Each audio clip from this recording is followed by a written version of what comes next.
Alex Morgan never expected to be kidnapped by aliens, especially not by a royal princess. He was just an ordinary astronomy student at a small college in Arizona. His life consisted of classes, stargazing, and weekend hikes in the desert. That all changed on a warm summer night while he was observing a meteor shower. The skies above the desert lit up with an unnatural blue light. Alex thought it was just another meteor, until the light stopped moving and hovered directly above him, before he could run a beam shot down and froze him in place. His heart raced as his body floated upward into the unknown. He awoke in a chamber unlike anything on Earth. The walls shimmered with colors he had never seen before. The air felt thick yet, somehow, easier to breathe. A soft humming filled the room and strange symbols floated across what appeared to be screens. He tried to move, but invisible forces held him in place on what seemed to be an examination table. A door slid open, and she entered. Her skin was pale blue with subtle patterns that seemed to glow from within. She stood tall, nearly 7 feet, with 4 arms and eyes that shifted color like opals.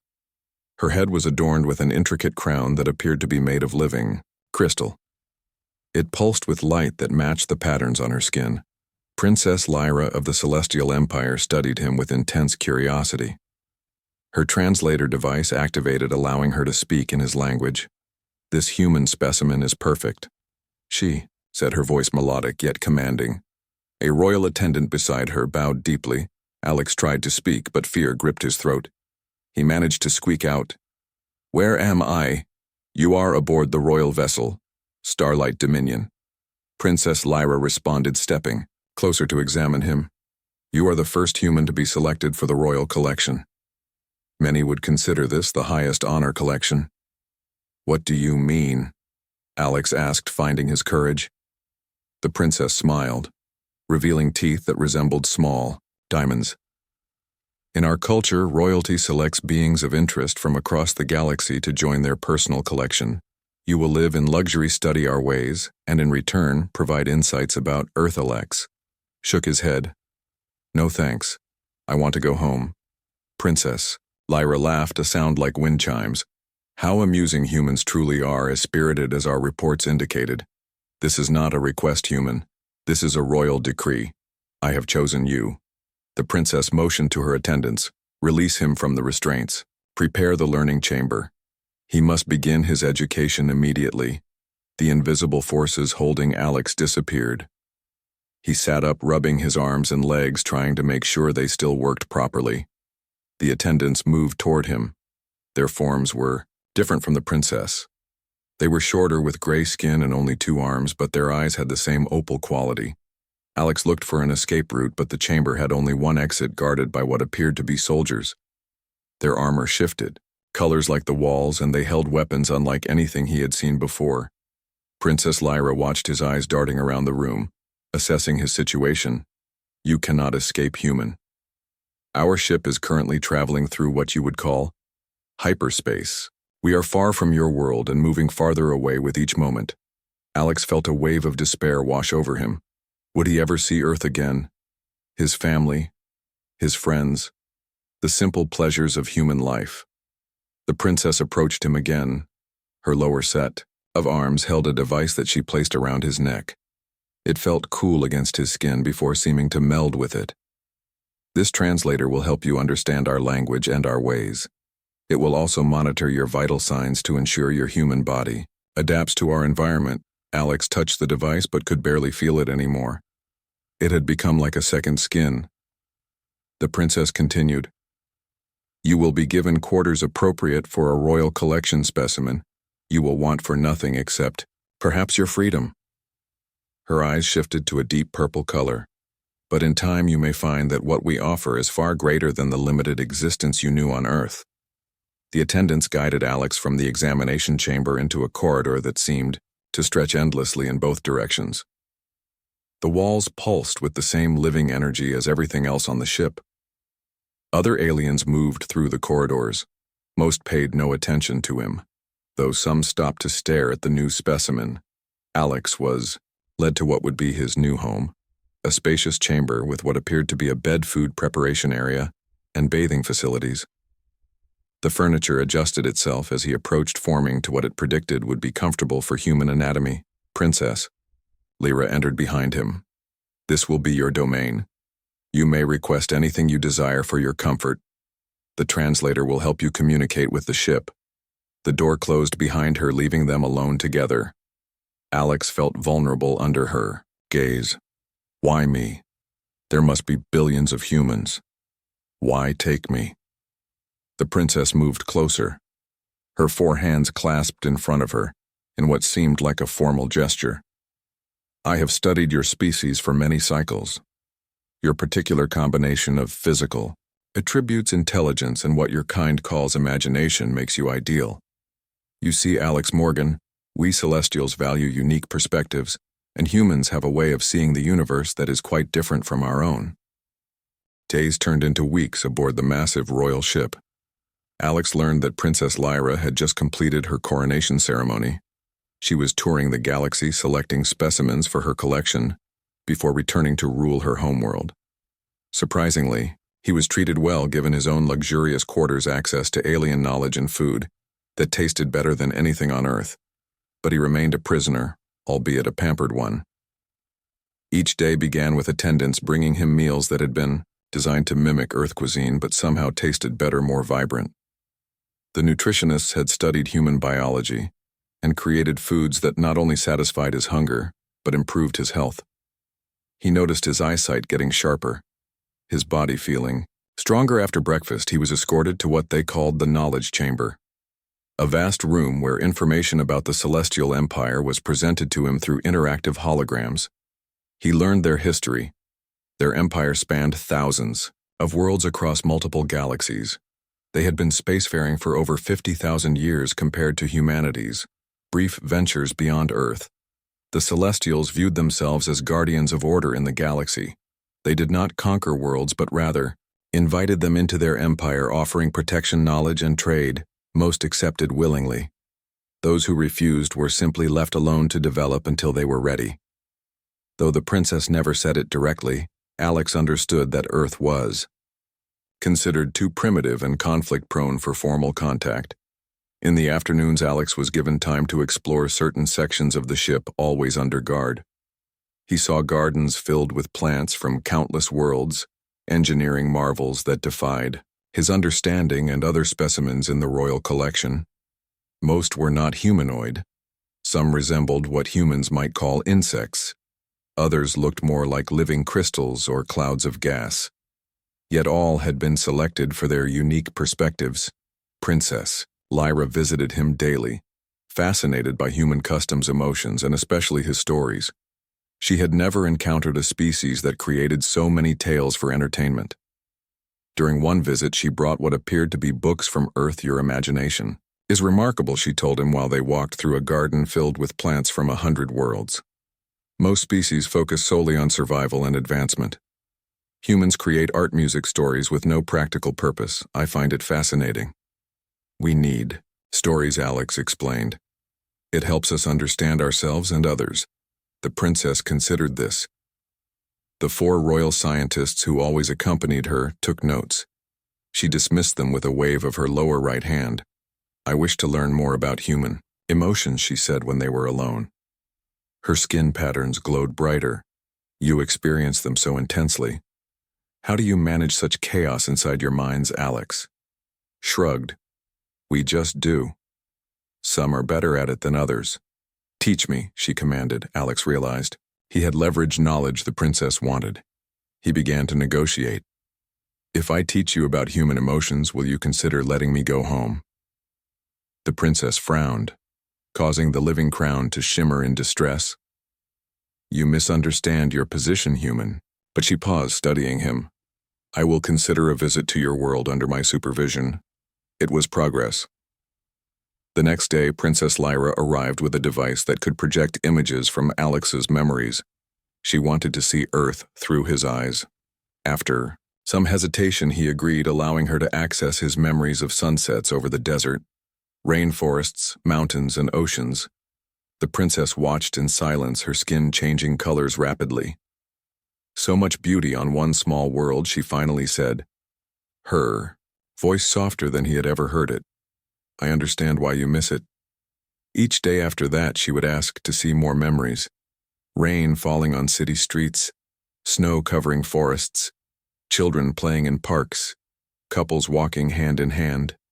The princess seemed particularly fascinated by human relationships. The concept of romantic love was foreign to her species. "Celestials do not choose mates for emotional reasons," she explained. "We select for genetic compatibility, political advantage, and logical partnership. Our unions are arranged by royal geneticists and political advisors." "That sounds cold," Alex said before catching himself. The princess was not offended. "Perhaps it is, but it has served our species well for thousands of years. Still, I find myself curious about the human way, the chaos of it." The unpredictability. Alex showed her memories of his past relationships, the joy, the pain, the growth. He showed her movies about love, books, poems, songs.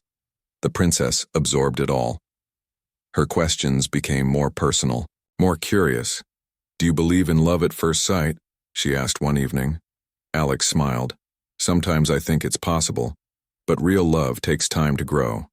It needs understanding, trust, and shared experiences." The princess seemed disappointed. Her skin dimmed slightly. "So love requires time, usually," Alex said. "But there are always exceptions." Princess Lyra began spending more time with Alex, their conversations lasting longer into the ship's night cycle. She shared stories of her childhood growing up as royalty, the loneliness of her position, the weight of responsibility, the expectations. She had never spoken of such things to anyone, she admitted. Alex found himself looking forward to her visits.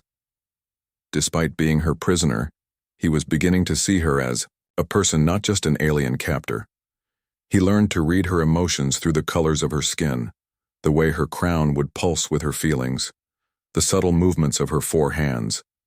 One day, she arrived without her attendants, without her scientists. She seemed nervous. "If such a powerful being could feel nervousness, I've been studying human customs," she said. "I would like to try something." Before Alex could ask what she meant, she reached out with her upper right hand and touched his face gently. The sensation was unlike anything he had felt before. Her skin transmitted emotions directly into his mind. He felt her curiosity, her confusion, her growing affection for him. "I apologize," she said, pulling her hand away. That was inappropriate by both. Our customs. Alex stood speechless, his heart racing. What was happening between them?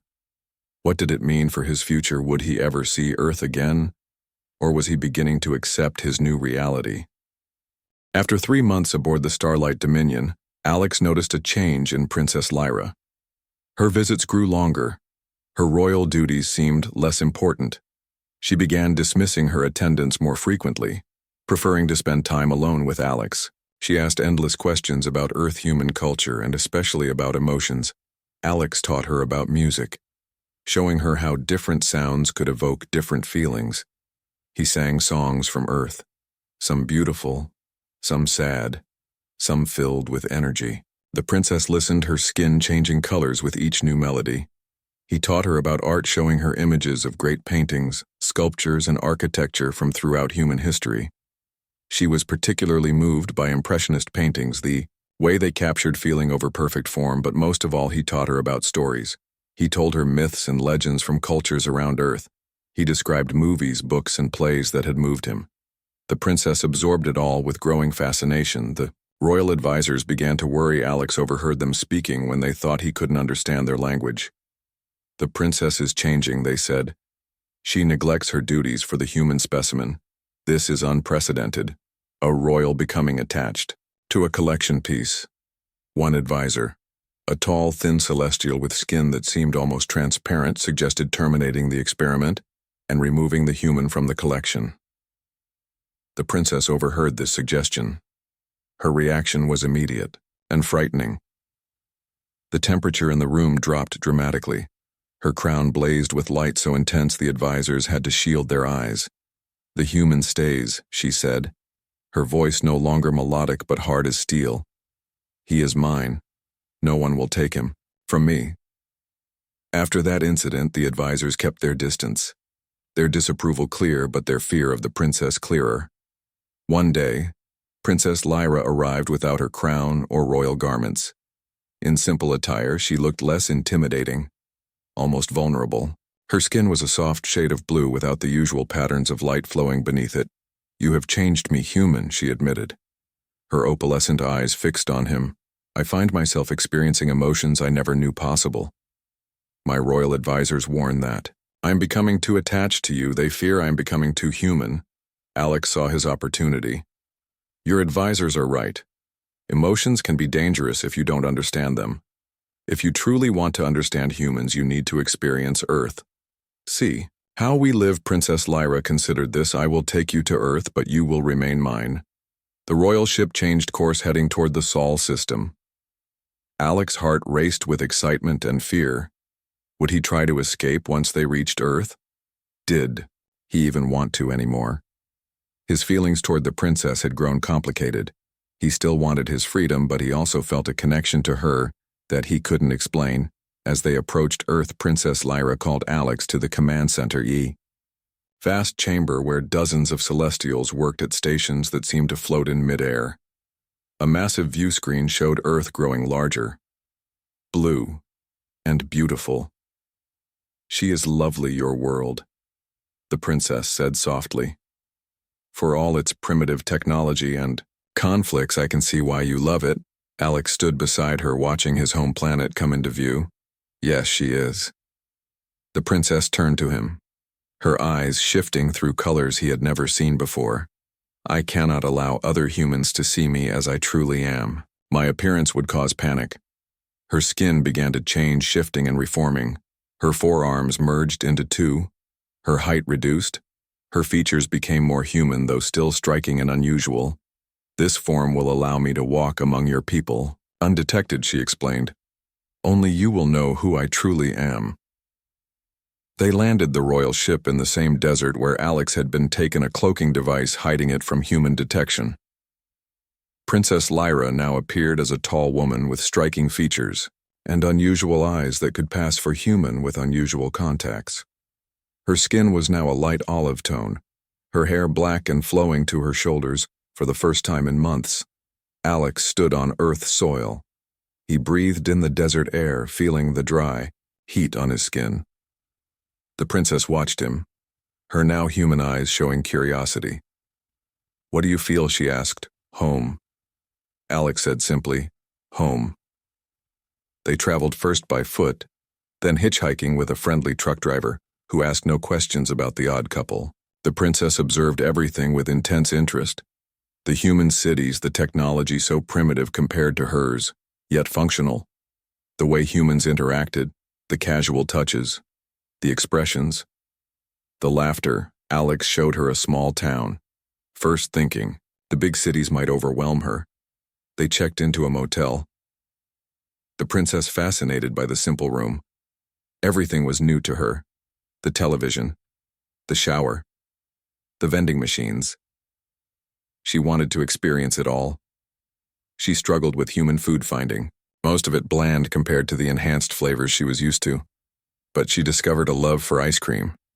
The cold, sweet sensation delighted her. She ate 3 different flavors in one sitting, watching her reaction. Alex laughed for the first time in months. The princess tilted her head. "You find my enjoyment amusing?" "Not amusing," Alex said. "Just endearing. It's nice to see you experience joy in simple things. Endearing." She tested the word, the translator giving her its emotional context. "Is this a form of affection?" Alex hesitated, then nodded. "Yes, I suppose it is." The princess considered this, her expression showing she was processing new emotional data. "I find your guidance endearing as well." Alex Morgan. "Your patience with my questions, your willingness to teach despite being taken from your world. These qualities are admirable." For 3 days they explored the small town, then moved on to a larger city. Alex showed her museums, art galleries, concerts in the park, crowds of ordinary people going about their lives. The princess observed it all, asking questions, learning, adapting. Throughout it all, Alex planned his escape. Though with each passing day, his resolve weakened. On the fifth night, they sat on a hillside overlooking a city, its lights twinkling, below like stars. The princess in her human form looked up at the real stars. "I can show you those," she said softly. "Not just from a distance, but up close. Worlds you cannot imagine, life forms beyond your comprehension. Beauty that would make your heart stop." Alex looked at her in return for what? She turned to him, her eyes reflecting the starlight. "For your companionship. Your continued teaching. I would share the universe with you, Alex Morgan." They continued their journey across America, the princess wanting to see more of human civilization. They visited national parks, the princess standing in awe of the Grand Canyon. She touched ancient trees and forests, whispered to them in her native language, telling Alex that all living things shared certain patterns across the universe. In large cities, she observed the diversity of humanity, the different cultures, languages, foods, and customs. She was particularly fascinated by music watching, street performers with childlike wonder. In New Orleans, she stood transfixed by a jazz band playing in a small club. The rhythm moved her in a way she couldn't explain. "Is this what you call joy?" she asked Alex as they left the club. Her human face flushed with excitement, this feeling like light expanding inside. "Yes," Alex said. "That sounds like joy. I want more of it," she declared. Throughout their travels, Alex noticed he was feeling less like a captive and more like a guide showing an extraordinary, being the wonders of his world. He found himself enjoying her discoveries. Seeing Earth through her eyes made him appreciate his home planet in new ways. He had opportunities to escape. She didn't watch him constantly. He could have slipped away and crowds disappeared into cities. But where would he go? What would he do? His old life seemed distant now. And there was the matter of his growing feelings for this alien being who had kidnapped him, yet was now sharing experiences with him as something closer to a friend. On the seventh night, they camped under the stars in a remote area, their small tent illuminated by a lantern. The princess had insisted on the full human camping experience, including roasting marshmallows, which she found disgustingly sweet. In the privacy of their tent, she allowed her human disguise to fade partially, her eyes returning to their opal shifting quality, her skin showing faint traces of the patterns that normally flowed beneath it. "Alex, I need to explain something," she said, her voice serious. "I have not been entirely truthful about my interest in you." Alex tensed. "What do you mean?" The princess took a deep breath, a human gesture she had adopted. "My coronation was not just a ceremony. It marked my coming of age, the time when royals of my species must select a life companion." "Life companion like marriage?" Alex asked. "Similar but more permanent," she explained. "Among my people, royalty pairs for life. The bond is both emotional and physical. Once chosen, it cannot be broken except by death. It is why royals are so careful in their selection, why most choose based on political advantage rather than personal preference." Alex frowned. "So all this time you've been what?" "Interviewing me for the position." The princess' skin flashed with patterns indicating distress. "No. When I selected you for my collection, it was out of scientific curiosity. But as I learned from you, as you taught me about human emotions, something unexpected happened. Something unprecedented among my people." "What happened?" Alex asked, though he suspected the answer. "I began to feel." The princess reached out, touching his face with fingers that now showed their true blue color. "I began to feel as humans do. The chaos of emotions you described became my reality. I experienced joy, curiosity, wonder, and something else. Something my people have no word for. But I believe humans call it love." Alex sat in stunned silence. The alien princess had fallen in love with him. The concept seemed impossible, yet as he looked at her, he saw the truth of it in the patterns flowing across her skin, in the way her eyes changed color as she gazed at him. "My advisors warned me," the princess continued. "They said these feelings were dangerous, that they would interfere with my duties as ruler. that becoming too human would weaken me. But I believe they are wrong. I believe understanding emotion makes me stronger, more complete. What does this mean for me? Alex finally asked. The princess' skin dimmed slightly. It means, I must offer you what no royal has ever offered. I will give you choice. Return with me willingly or remain on Earth. Alex was stunned. This was his chance for freedom. But as he looked at the princess, her alien features now partially visible through her human disguise, he realized she had indeed changed. She had learned human emotion enough to sacrifice her royal certainty. What if I choose Earth? The princess' skin dimmed noticeably. I would return alone. Our laws forbid taking unwilling companions. It would bring dishonor to force you. And if I choose to go with you, you would become my royal consort, advisor to the throne respected throughout the empire. We would bridge our worlds, creating understanding between our species. You would never see Earth again, but your knowledge would help protect it. Alex looked up at the stars, thinking of all he would leave behind and all he might discover. His life on Earth had been ordinary, unremarkable. Yet with Princess Lyra, he could see wonders beyond. Imagination helped shape the relationship between humans and a vast alien empire. What about visits to Earth, he asked. The princess tilted her head, considering. A compromise: I could allow periodic returns under supervision. This was more than he expected. From a being who began by considering him merely a specimen. You have changed too, she observed. Your fear has diminished. You speak to me now as an equal. Few in the Empire would dare. Alex nodded. I have changed. Meeting you has changed everything. The princess reached out with both hands, taking his in hers. I must return to my ship tomorrow. Our time on Earth is ending. I need your decision, Alex Morgan. Will you remain here among your kind, or will you journey with me among the stars? I need time to think, Alex said. The princess nodded, a very human gesture she had adopted. One more day I will give you until the next sunset. They spent their final day together, walking along a deserted beach. The princess had fully resumed her human appearance, though her eyes still changed color with her emotions.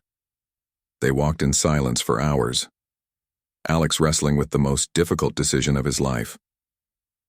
The princess respected his silence, understanding the weight of his choice. She had learned patience, from him among many other things. When evening approached, they sat on the sand watching the sun sink toward the horizon. Before the last light fades, I need your answer, the princess said softly. Alex watched the sun touch the horizon. The moment of decision had arrived. He thought of his life before the princess had taken him, his studies, his modest ambitions, his small circle of friends. He thought of his family, who must believe him missing, or dead by now. He thought of all he would leave behind. Then he looked at the princess. This extraordinary being who had kidnapped him, studied him, learned from him, and ultimately changed because of him. He thought of the wonders he had yet to see, the knowledge he could gain. The difference he might make as a bridge between worlds. I will go with you, he said. But as a partner, not a possession. The princess' eyes shifted to a brilliant gold, her joy visible even through her human disguise. In her excitement, she let her disguise slip, completely revealing her true form on the deserted beach. Her forearms reached for him, pulling him into an embrace that transmitted her emotions directly to him. Joy, relief, and something deeper. A connection that transcended their different species. The royal ship decloaked above them, a beam of light transporting them aboard. In the familiar surroundings of the Starlight Dominion, the princess royal attendants rushed forward, shocked to see their ruler in such close contact with a human specimen. They began to separate them, but the princess stopped them with a command that made the air crackle with energy. This human is no longer part of my collection, she announced. Her voice had returned to its full melodic power. He is to be my royal consort. Prepare the bonding ceremony. The attendants froze in shock. One advisor stepped forward. Your Highness, this is unprecedented, a royal bonding with a primitive species. The council will not approve. The princess crown, which she had resumed wearing, pulsed with dangerous light. I am Princess Lyra of the Celestial Empire. My word is law. The council serves me, not the reverse. The advisor bowed deeply, backing away, but still looking concerned. Alex was escorted to new quarters far more luxurious than his previous room. He was measured for royal garments prepared for a ceremony. He barely understood. Attendants who had previously treated him as an interesting specimen now bowed as he passed whispers, followed him everywhere. The human who had captured the princess' heart. 3 days later, he stood beside Princess Lyra in the grand ceremonial chamber of the Starlight Dominion.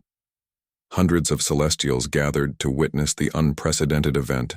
Princess wore her full royal regalia, her crown blazing with light, her forearms adorned with symbols of her lineage and power. Alex wore garments made from material that seemed to flow like water, shimmering with subtle patterns that matched the princess skin. The ceremony was conducted in the ancient celestial language, the princess translator allowing Alex to understand. He was being bound not just to Lyra, but to the empire itself. His lifespan would be extended through celestial technology. His mind would be enhanced, though he would remain human in form and thought. When the final words were spoken, Princess Lyra removed her crown, placing it on a crystalline pedestal. She knelt before Alex, an action that caused gasps throughout the chamber. No royal had ever knelt before another being. "I offer you my truth, Alex Morgan," she said, her voice soft yet carrying to every corner of the vast room. "I bind myself to you as you bind yourself to me. Equal in our difference, united in our purpose." Alex understood the significance of her gesture. In that moment, she was not Princess Lyra of the Celestial Empire. She was simply Lyra offering herself as his equal. The political implications were enormous, but the personal meaning was greater still. Reached down, helping her to stand. "I accept your truth, Lyra, and offer mine in return." The crowd erupted in a sound that might have been applause, though it sounded more like wind through crystal. The ceremony was complete. The binding official, in the days that followed, new quarters were prepared for them. A suite that combined celestial luxury with earth comforts. Alex began his official role as advisor on human affairs. His first recommendation that the Celestial Empire open formal diplomatic relations with Earth. For the first time in 10,000 cycles, a royal has chosen a companion from a developing world. Lyra told her council, "The human Alex Morgan will help us understand Earth. I have given my word that we will protect his planet." The council protested, but Princess Lyra silenced them with a gesture that made the air crackle with energy. "Prepare a transmission to Earth," she commanded. "We will no longer observe from afar. It is time for our worlds to meet." Standing beside her, Alex felt a mix of emotions. Fear at the responsibility now resting on his shoulders. Excitement for the role he would play in this historic meeting of worlds. But most of all, a sense of rightness, that somehow his abduction had led to something greater than himself. 6 months later, the royal ship Starlight Dominion appeared in Earth's orbit, visible to all. Panic spread until communications were established.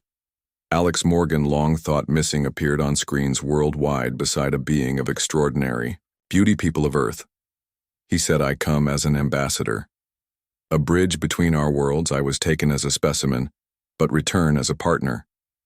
Princess Lyra of the Celestial Empire offers friendship, knowledge, and protection. She asks only for peaceful exchange." The world leaders gathered. Treaties were signed, cultural exchanges began. Earth took its first steps into a larger galactic community. Years passed. Alex visited Earth regularly, always accompanied by Lyra, sometimes in her human disguise, sometimes in her true form, as humanity grew more accepting of their celestial allies. He watched as human technology advanced with celestial guidance. He saw diseases cured, conflicts resolved, environmental damage repaired, and in quiet moments alone with Lyra, he would sometimes remember that night in the desert when a beam of light had taken him from everything he knew. The night the stars had changed his destiny. "Do you regret your choice?"